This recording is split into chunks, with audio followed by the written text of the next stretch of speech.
ఒక ఊరిలో కరుణ అనే ముసలి విధవరాలుండేది. తన భర్త రాంప్రసాద్ ఒక రోడ్డు ప్రమాదంలో చనిపోయాడు. కరుణకి ఒక కొడుకు కూడా ఉన్నాడు. అతను పట్నంలో సెటిల్ అయిపోయి అక్కడ అమ్మాయినే పెళ్లి చేసుకుంటాడు. కరుణ బ్రతకడానికి తన భర్త యొక్క పాత మోమో షాప్ నడుపుతూ ఉంటుంది. బాబు, ఈ ముసల్దాని శరీరంలో ప్రాణం మాత్రమే ఉంది. ఎప్పటి వరకు బ్రతుకుంటానో కూడా తెలీదు. నువ్వు ఒక్కసారి ఇంటికి రారా, నిన్ను చూడాలనుంది. మీ నాన్నగారు చనిపోయిన తర్వాత నువ్వు తప్ప ఇంకెవరున్నారు నాకు? అమ్మా, నాకంత టైం లేదు, నేను రాలేను. నువ్వు ఊరికే కాల్ చేయకు. సుధీర్ అలా అని ఫోన్ కట్ చేస్తాడు. కరుణ బాధపడుతూ ఫోన్ బూత్ నుంచి బయటికి వచ్చేస్తుంది. ఏమైంది వదినా? సుధీర్ ఏమంటున్నాడు? ఏమీ లేదు, తనకి టైం దొరికినప్పుడు వస్తాడంట. సుధీర్ పట్నం వెళ్ళాక చాలా మారిపోయాడు. అతని కోసం ఎదురు చూడడం మానేయండి.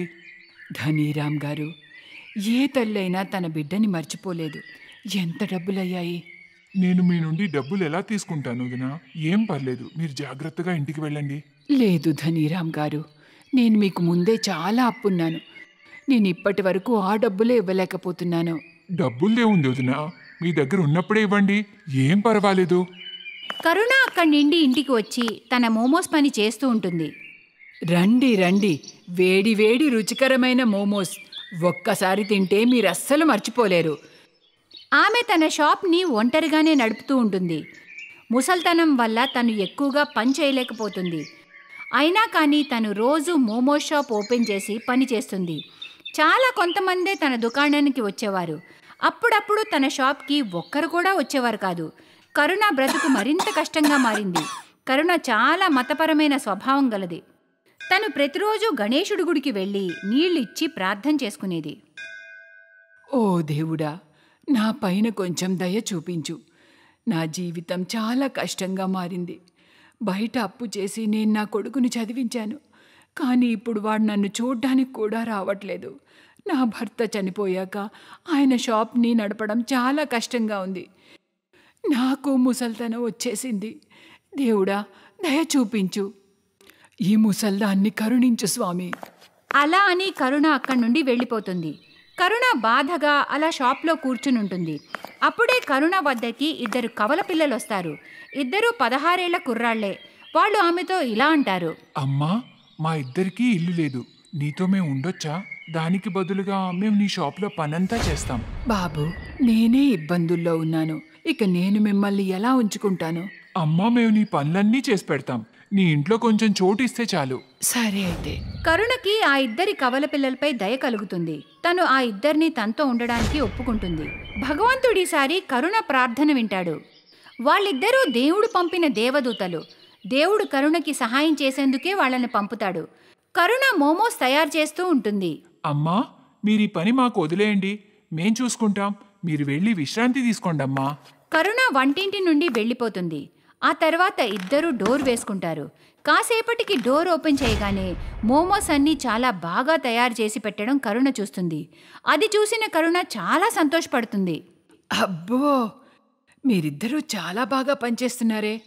ఆ తర్వాత కరుణ ఆ ఇద్దరితో పాటు తన మోమో షాప్ ఓపెన్ చేసి మోమోస్ అమ్మడం మొదలు పెడుతుంది. రండి బాబు, రండి. రుచికరమైన మోమోస్ తినండి. ఒక్కసారి తింటే అస్సలు వదిలిపెట్టరు. రండి బాబు, రండి. ఈరోజు కరుణ మోమోస్ నుండి ఎప్పుడూ రాని రుచికరమైన సువాసన వస్తూ ఉంటుంది. ఆ వాసనకి బజార్లో ఉన్న వాళ్ళందరూ అట్రాక్ట్ అయ్యి కరుణ షాప్కి వస్తారు. ఇక చూస్తూ చూస్తూ కరుణ షాప్ ముందు చాలామంది గుంపు కడతారు. ఒక ప్లేట్ మోమోస్ ఇవ్వండి, నాకు కూడా ఒక ప్లేట్ ఇవ్వండి. అబ్బా, చాలా బాగున్నాయి. ఇంత రుచికరమైన మోమోస్ నేను ఎప్పుడూ తినలేదు. అబ్బా, ఎంత బాగున్నాయో. కరుణ కస్టమర్స్ మాటలు విని చాలా ఆనందపడుతుంది. చూస్తూ చూస్తూనే తన మోమోస్ అన్నీ అమ్ముడుపోతాయి. ఈరోజు చాలా మంచి లాభాలు వచ్చాయి. రోజు మన మోమోస్ ఇలానే అమ్ముడుపోతే నా అప్పులన్నీ తీరిపోతాయి బాబు. ఆ ఇద్దరు పిల్లలు కరుణని ఏ పని చేయనివ్వరు. వాళ్ళిద్దరూ మోమోస్ తయారు చేసేవారు. ఆ మోమోస్ని కరుణ అమ్మేది. వాళ్ళిద్దరూ చేసే మోమోస్లో ఏదో రుచి అందర్నీ లొట్టలేసుకుంటూ తినేలా చేసింది. ఒకరోజు రాత్రి వాళ్ళిద్దరూ వంటింటి తలుపు మూసుకుని మోమోస్ తయారు చేస్తూ ఉంటారు. ప్రతిరోజు వీళ్ళిద్దరూ తలుపు మూసుకుని ఎందుకు మోమోస్ తయారు చేస్తారు? ఈరోజు వీళ్ళిద్దరూ లోపల ఏం చేస్తున్నారో తప్పకుండా చూడాలి. ఇప్పుడే వెళ్ళి చూస్తాను. కరుణ దొంగచాటుగా వెళ్ళి కిటికీలోంచి చూస్తుంది. వాళ్ళిద్దరి చేతుల నుంచి ఏదో చమత్కారం చేయడం కరుణ చూస్తుంది. ఆ శక్తులతో మోమోస్ వాటంతట అవే తయారైపోతాయి. ఆ మాయ చూసి కరుణ మౌనంగా ఉండిపోతుంది. తను వెంటనే ఆ ఇద్దరి దగ్గరికి వెళ్ళి, తలుపు తెరవండి. ఆ అమ్మగారు ఏమైంది? ఎవరు మీరు? నేను కిటికీలోంచి అంతా చూశాను. నిజం చెప్పండి, అసలు మీరెవరు? భయపడకండి అమ్మా, మేము మీకు ఎలాంటి నష్టం చేయము. మీకు సహాయం చేయడానికే వచ్చాము. మేము భగవంతుడి దూతలం. మమ్మల్ని గణేశుడు పంపాడు. ఏంటి? నిజమా? గణపతి దేవుడు నాకు సహాయం చేయమని పంపాడా? నిజమేనా? అవునమ్మా, దేవుడు మీ ప్రార్థన విన్నాడు. అందుకే ఆయన మీకు సహాయంగా ఉండమని పంపాడు. కరుణ ఇదంతా విని చాలా సంతోషిస్తుంది. ఆ తరువాత ఆ ఇద్దరి కవల పిల్లల మాయతో కరుణ రోజులు మారతాయి. ఆ ఇద్దరూ ప్రతిరోజు వారి మాయతో మోమోస్ తయారు చేస్తారు. కరుణ వాటిని అమ్ముతుంది. చూస్తూ చూస్తూ కరుణ షాప్ చాలా బాగా నడుస్తుంది.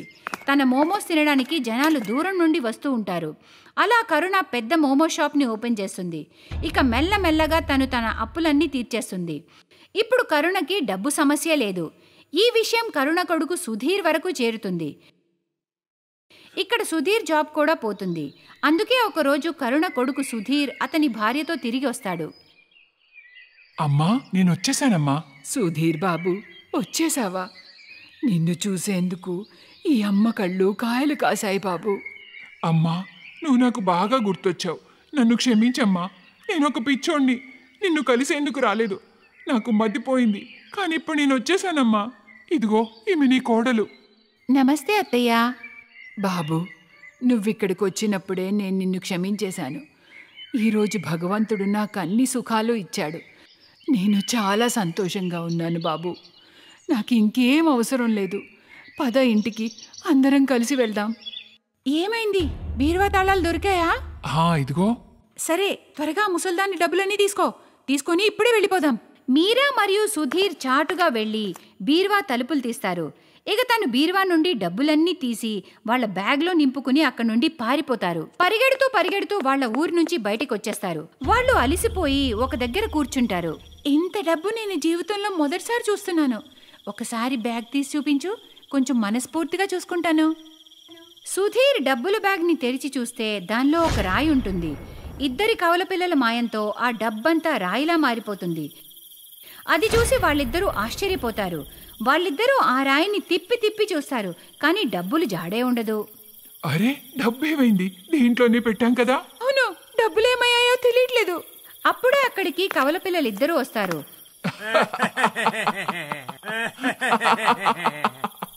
పిచ్చోళ్ళారా, దానిలో మీకేం దొరకదు. మీ మనసులు బండరాళ్ళు కాబట్టి వాటిలో కూడా బండరాళ్లే ఉంటాయి. ఎలాంటి కొడుకు నువ్వు? నీ కన్న తల్లిని దోచుకుంటున్నావు. మీ అమ్మ నీకోసం ఎంతో చేసింది. ఇదంతా నీ కర్మఫలమే. అమ్మలేని నీ జీవితం ఇలాంటి రాయి లాంటిదే. ఎలాంటి వాల్యూ లేదు నీకు. ఇంకా సమయం మించిపోలేదు. తిరిగి వెళ్ళి మీ అమ్మని క్షమించమని అడుగు. మీ ఇద్దరూ మా కళ్ళు తెరిపించారు. మేము డబ్బు ధ్యాసలో గుడ్డివాళ్లమయ్యాం. మేమిక ఎలాంటి తప్పులు చేయం. మీరా మరియు సుధీర్ కరుణ దగ్గరికి తిరిగి వెళ్ళిపోతారు. తనకి నిజమంతా చెప్పి క్షమాపణ అడుగుతారు. కరుణ కూడా వాళ్ళని క్షమిస్తుంది.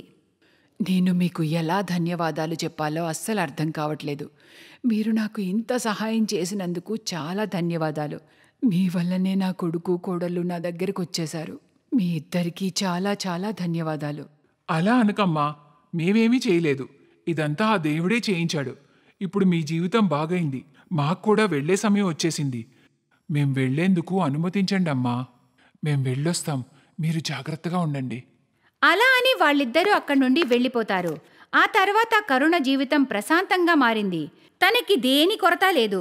తన మోమో షాప్ కూడా చాలా బాగా నడుస్తూ ఉంటుంది. తను తన కొడుకు కోడలతో జీవితాంతం సంతోషంగా గడుపుతూ ఉంది.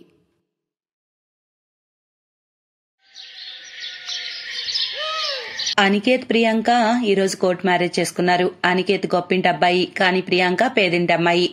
కానీ ఈ విషయం ప్రియాంక అనికేత్కు చెప్పలేదు. 4 నెలల క్రితం ప్రియాంక అనికేత్ కంపెనీలో జాయిన్ అయింది.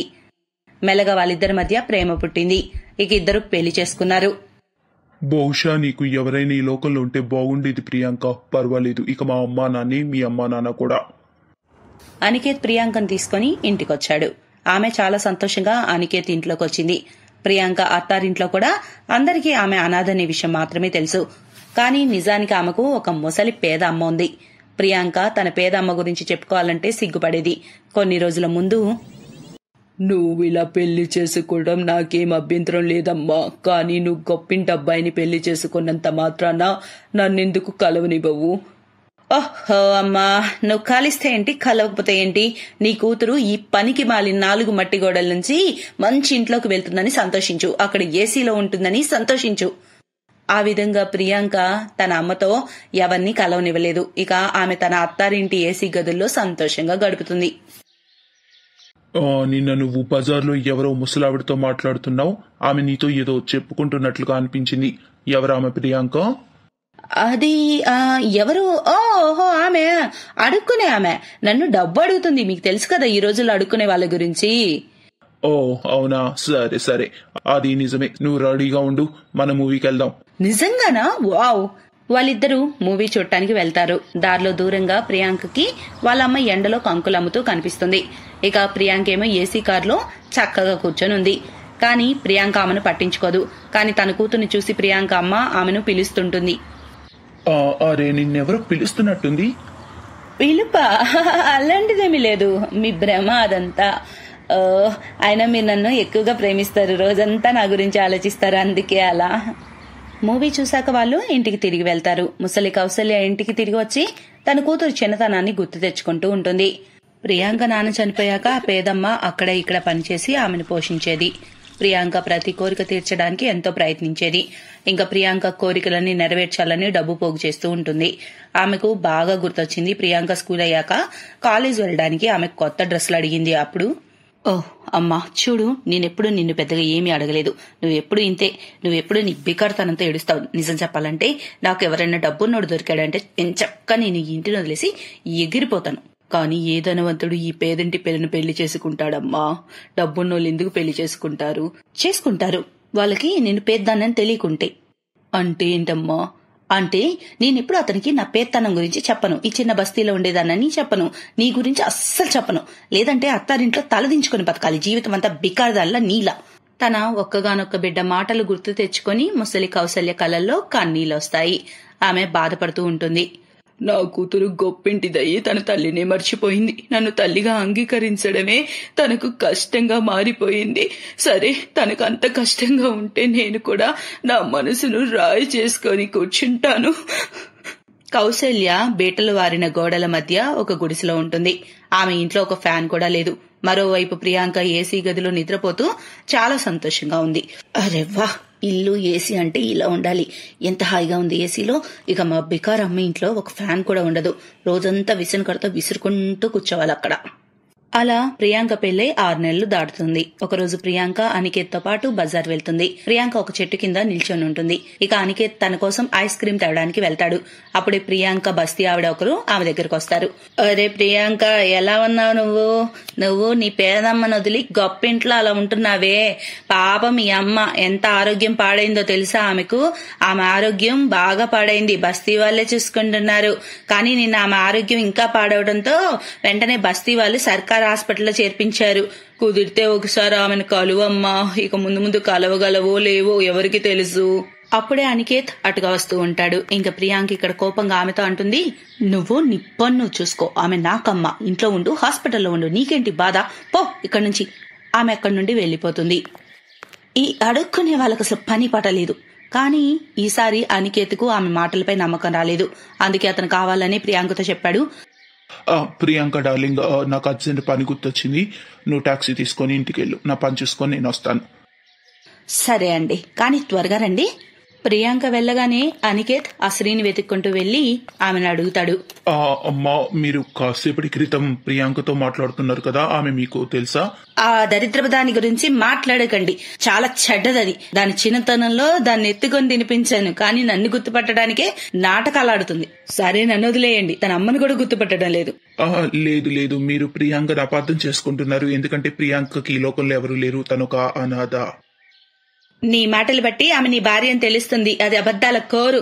తన ముసలమ్మ పాపం ఎప్పటి నుంచో హాస్పిటల్లో ఉంది. ఆమె చూడటానికి కూడా ఇది హాస్పిటల్ వెళ్ళడానికి అల్లాడుతోంది. ఇది విని అనికేత్ కాళ్ల కింద భూమి కంపించినట్లు అనిపిస్తుంది. ఆమెను రిక్వెస్ట్ చేసి ప్రియాంక ఆమె దగ్గరకు తీసుకెళ్లమంటాడు. చూడండి, దయచేసి నన్ను ఆమె దగ్గరకు తీసుకెళ్ళండి ప్లీజ్. కమల అతన్ని తీసుకెళ్తానని చెప్పి అనికేత్ కారులోనే తన వెంట హాస్పిటల్కి వెళ్తుంది. ఎక్కడైతే కౌశల్య అడ్మిట్ అయ్యిందో ఆ హాస్పిటల్కి. ఎలా ఉన్నారమ్మా?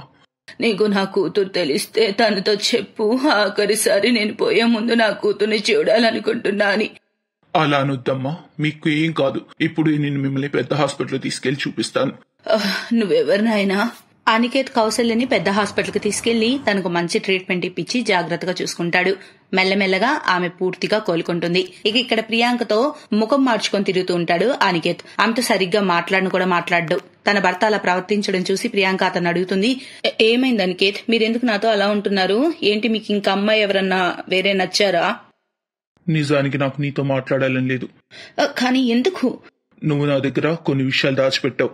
ఏ విషయాలు? ఏంటి, నీకెవరు నిజంగా లేరా? ఓరి దేవుడా, మీకు ఎన్నిసార్లు చెప్పాను, నాకంటూ ఎవరూ లేరు, నేను అనాథని.